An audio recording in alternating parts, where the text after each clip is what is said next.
Hey guys, welcome to this week's episode of Rebuild It.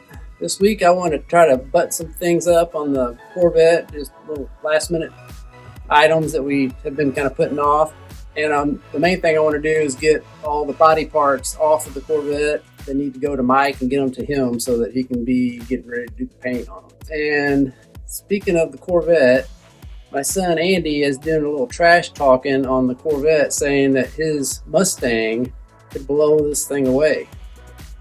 So I want to hear from you guys at the end of the video, who would win in a race, just a straight drag race between the 2005 Corvette and the 2013 Mustang GT. They're both close to the same horsepower. The Mustang has a little bit more. I'm sure the Corvette's a little lighter. If you guys think that I can beat him, that'll shut him up. But we might have to prove it when we get this thing finished with a little race.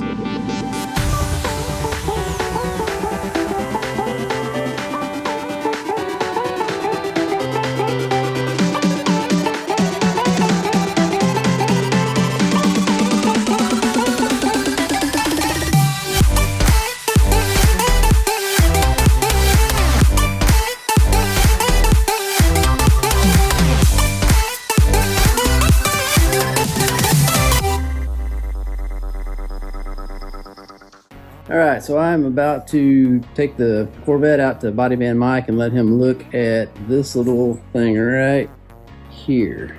Right here that's kind of sticking out. Like this body line lines up here. Everything else lines up. This body line and all that. It's like this, there's like a little warped area that's, I guess, from the factory. This is a GM OEM fender. But I'm going to see if he thinks we can heat that and push that back in, or what we need to do. And the only way I really know to show him is with it on the car. So I'm going to have to load this thing up and take it out to him. But before I do, I want to see if we can buff all these scratches out, because if they won't buff out, then he's going to have to paint this fender too. So just want to check that out. And before I do that, I want to get this headlight off so that won't mess with me when I'm buffing, and I need to check. I'm going to replace that lens. I just decided to go back with the OEM headlights, even though I'm not crazy about them. But this 05, 06, the first 2 years of the C6, they had different headlights than the rest of them as far as the guts. So if you try to do replacement headlights, you end up having to buy the ballast for these, or for the later headlights, to make the aftermarket ones that are like the LED ones work. So if I end up having to do all that, I might as well just buy one good one and then replace the lens on them to match. So anyway, I'm going to get that off so I can be working on it while it's in the shop, and then it won't mess with me when I'm buffing. So do that, and then we'll see if those scratches will come out.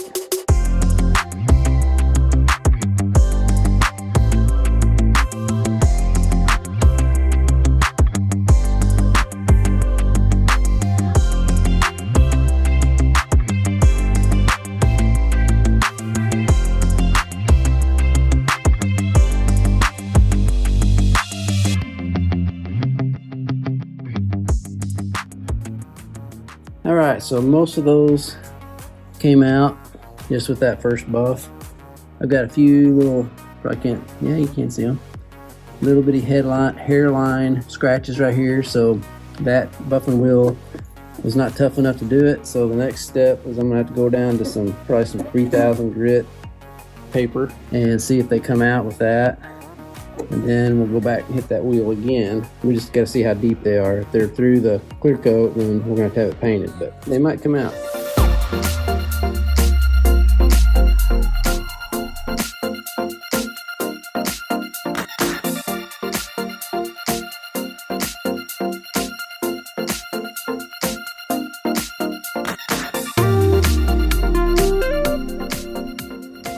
Now, most of those came out, even with 3000 grit sandpaper, which is super fine.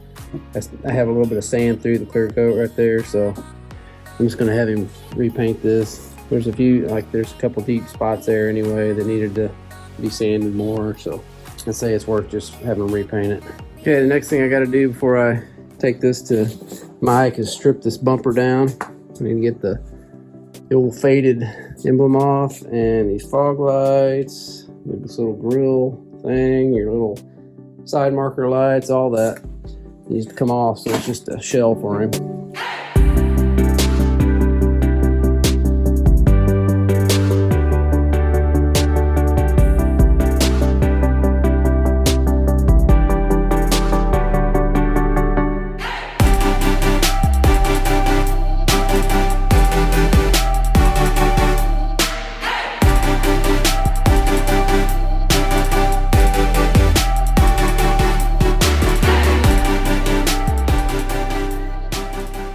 Alright, so this thing is stripped down and ready to go to Mike.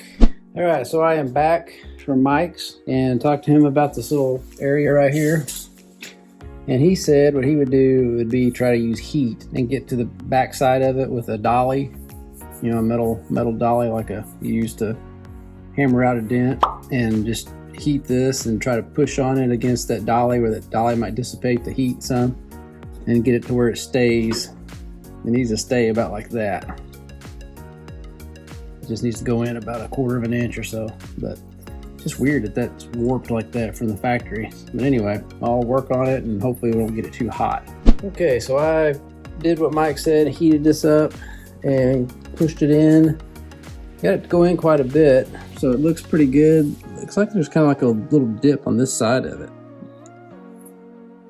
but I don't know, there's not a whole lot I can do about it. I'm gonna go ahead and take that fender off and see if I can heat it up with it off and push this out a little bit behind it and push that in a little bit anyway.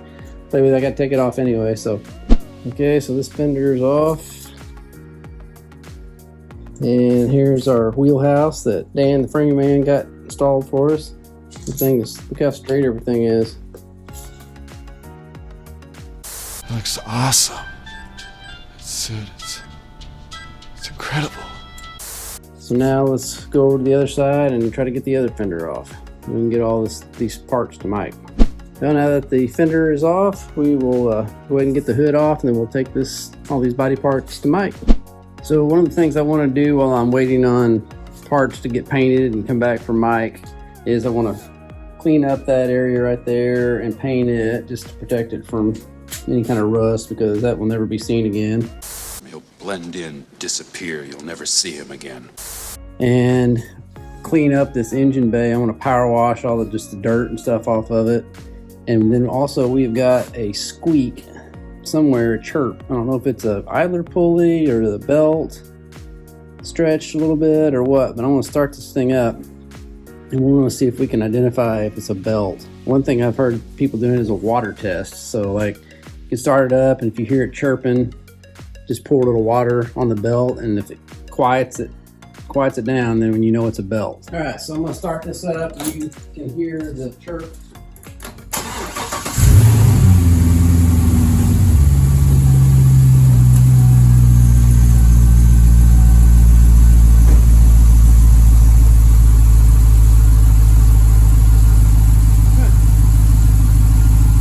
Well, I don't hear it. I've been hearing it for the last 3 or 4 times I've started it, but now I don't hear it. Let's just get it out and wash this thing up, get it cleaned up.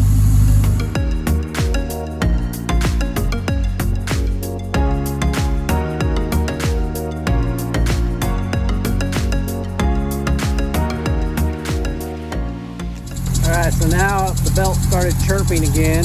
Hopefully it's the belt. I'm going to try the water test again and see if that shuts it up.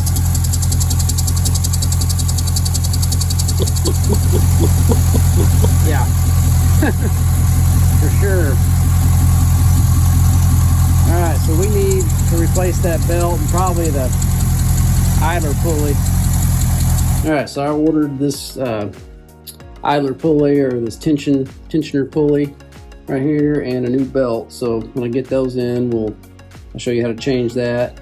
So we'll put that in, and hopefully that ends our squeak. I'm hoping it's here because this thing is what kind of flexes a lot. If it's not, there's one more idler pulley down low that we can change, but I'll try this one first. Hopefully this fixes it.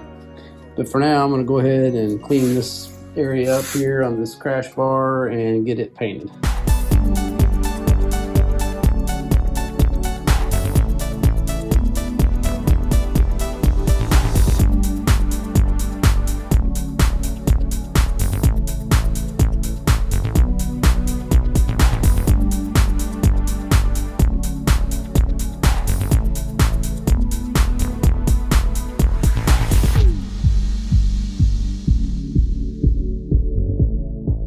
All right, so the front part is ready for body panels to come back.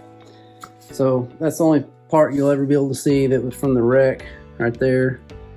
And I mean, it's going to be, you know, underneath the bumper, so nobody could ever see it. Everything I think ends up looking good on the motor. It looks nice and clean. Like I said, I'm waiting on the parts to switch the belt.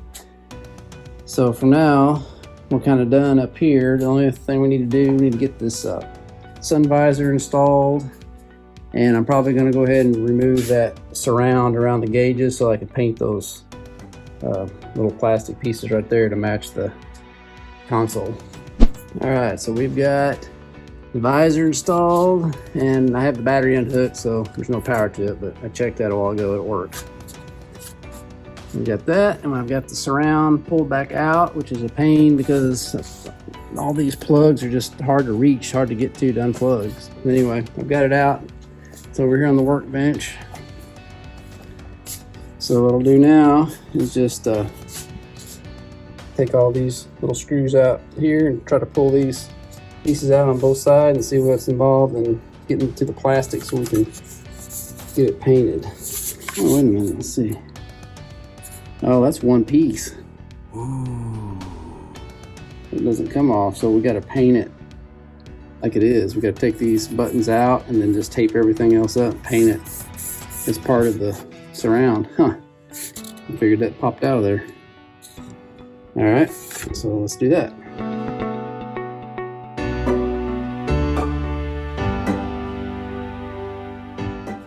Okay, so that's going to be kind of a little bit difficult. I'm going to have to get a tape line down through there and way down in this crack all the way around here to keep that from getting silver on our black. So it'll take me a while to get that taped up, and then we'll shoot it. All right, so I think I've got it taped enough to protect everything that's not supposed to be silver and get everything that is silver. So I've got it scuffed. I'm gonna go ahead and tack cloth it, and then we'll spray some adhesion promoter on it, and then our silver.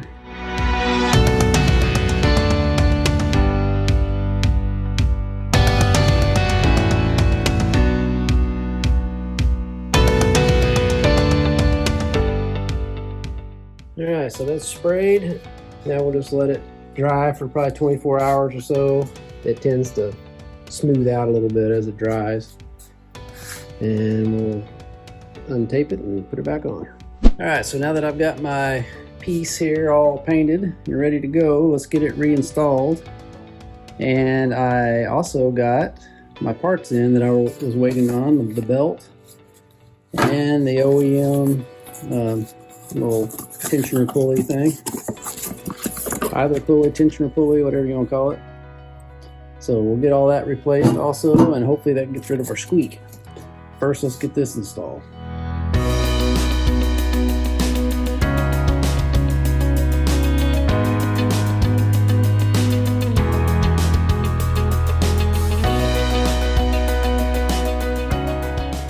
All right, so there we go. It's all installed and it matches.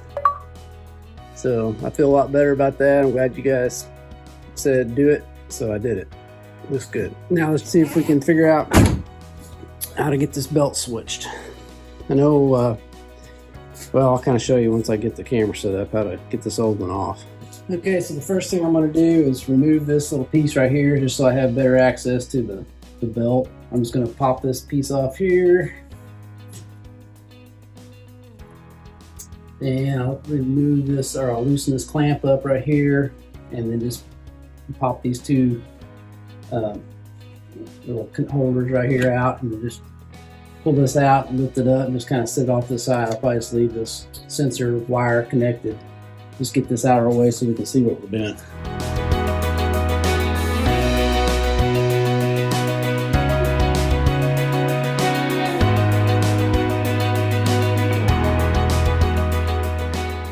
I'll use this time to get all that cleaned out and just shine it up. Matter of fact, there's a busted piece of plastic in the way. Anyway, you can see how the belt is ran down and around. There's the other idler pulley right down there that I hope is not bad. Once we get this off, we'll spin it around and see what it feels like. But the kind of the rule of thumb is anywhere there's a smooth part of a pulley, that the flat part of the belt goes on that. If there's a ribbed pulley, the ribbed part of the belt goes on that.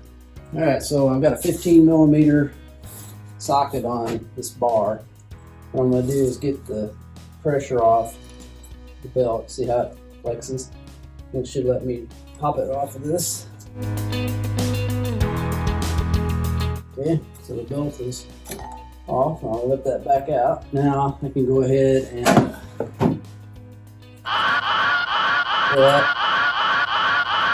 that's not, doesn't sound like a great bearing. Here's a new one.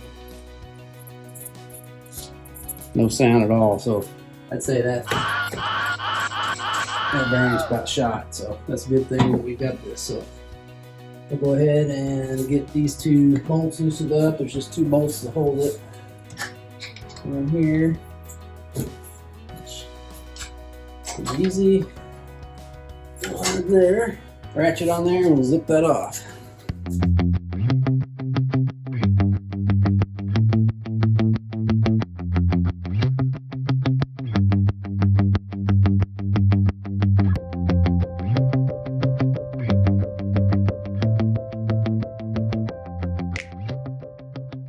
Alright, so I've got the old belt off and the new pulley installed. So now to put the new one on there, and see, it is a GM belt. That's the number 12636226. And the hardest thing is getting it down in that little hole there. It's very tight. It's like a 1/2 inch space. So you gotta get the belts twisted sideways to get it around that bottom pulley down here. By the way, I want to spin that either pulley. It doesn't feel loose and I don't hear any noise, so I think it's okay. So now let's get this thing rerouted.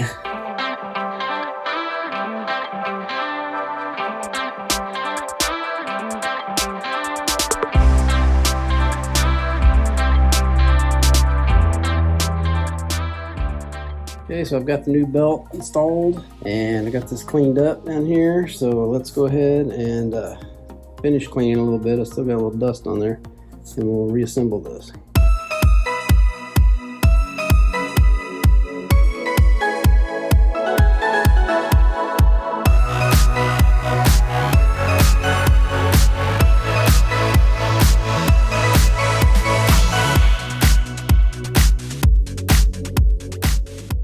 All right, I got the battery hooked back up, everything reinstalled.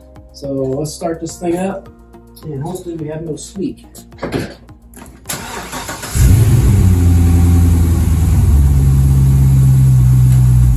really good so far.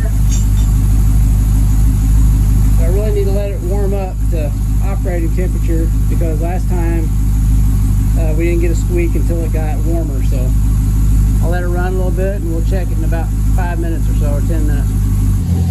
All right, we're up to full operating temperature and I still don't hear any chirp or squeak, so I guess that fixed it.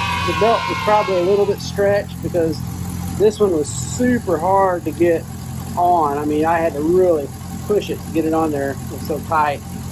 And like I said, that tensioner pulley was a little suspect with the sound of that bearing, so that was probably it.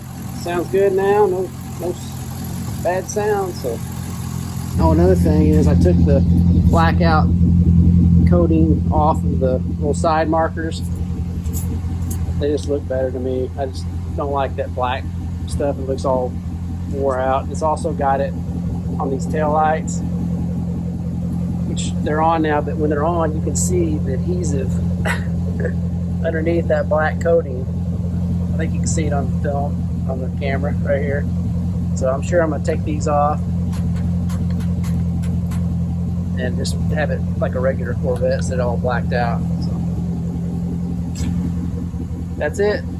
Hey guys, thanks so much for watching this week's episode of Rebuild It. If you enjoyed it, make sure you hit the thumbs up option down below, and make sure you subscribe and hit the bell so that you don't miss out on notifications and new videos that we post. And Dad mentioned at the beginning of the video that I've been trash talking the Corvette, saying my Mustang's faster. Is it trash talk if it's true? Plus, I have a little something in my Mustang that he doesn't have in his Corvette, and that's a driver mod. A lot of bad drivers out there. I'm down for a race. Let's do it. And always remember, don't retire it if you can rebuild it. Thanks so much, guys, for tuning in and watching this week's episode of Rebuild It. Make sure you subscribe so you don't miss out on any awesome content. Have a good one.